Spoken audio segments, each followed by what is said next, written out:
The attendant returned quickly and bent down to check that everything was okay with Rob. She knew he wanted her undivided attention, something she was used to seeing around the daycare. She also knew how to deal with such a situation.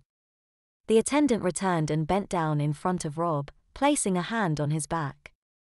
He immediately calmed down, expecting her to pick him up. However, the attendant deftly shook a set of oversized plastic keys in front of Rob, distracting him and causing him to grab the keys to investigate. Quickly the keys found a home in his mouth as he explored their texture with his lips and tongue. With his attention distracted, he never realized the attendant had left to deal with another child. Rob was satisfied to remain on the carpet idly sucking and playing with his new toy. A few minutes later, Michelle came into the room to collect her son. She thanked the attendant for taking care of Rob and held out her arms for the little guy. Rob was very happy to finally be back in Michelle's arms. He didn't know why, nor did he care why he felt better in her arms, but something about her feel and smell made him more secure. Especially in times of distress like now, Rob was happy to be held by her and only her.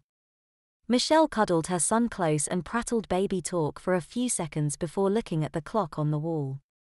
"Thank you for letting Benny play with the other children for a while, however I think he needs to come back more often to learn how to play with others. He hasn't had as much experience playing with children other than Benny." Rob still had his thumb in his mouth but looked up at Michelle with a look of disdain on his face at that comment. "How can she say that about me? Who does she think I am?" However, he was willing to wait to discuss that with her. This was not the time nor the place to have that discussion. Michelle thanked the manager for her help and left with Rob while Benny stayed at the daycare for the day. She walked out to the van and strapped Rob into his car seat before lowering the armrest. Michelle then jumped into the front seat and they were off. "Michelle, that wasn't fair to claim I need to learn to socialize. I am 40, I think I have more than enough experience, thank you." "Well, Han, you didn't handle that situation very well. You have to share with others and not have a tantrum when you don't get your way.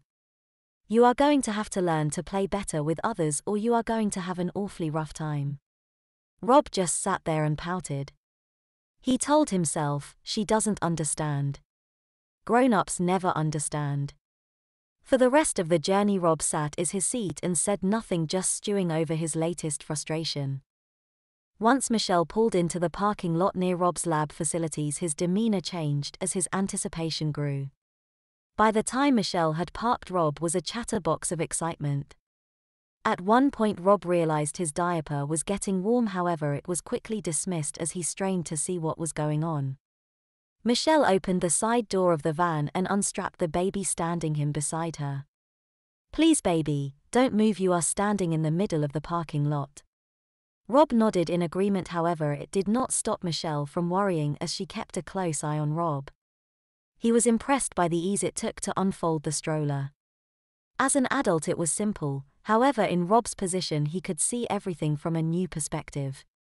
Rob did not struggle or complain when Michelle grabbed him under the arms and hoisted him into the stroller seat. As he was carefully placed in the seat, Rob could tell he was damp as the diaper seemed a bit cold against his skin, however he didn't feel like it was soaked. They walked across the parking lot and to the main doors.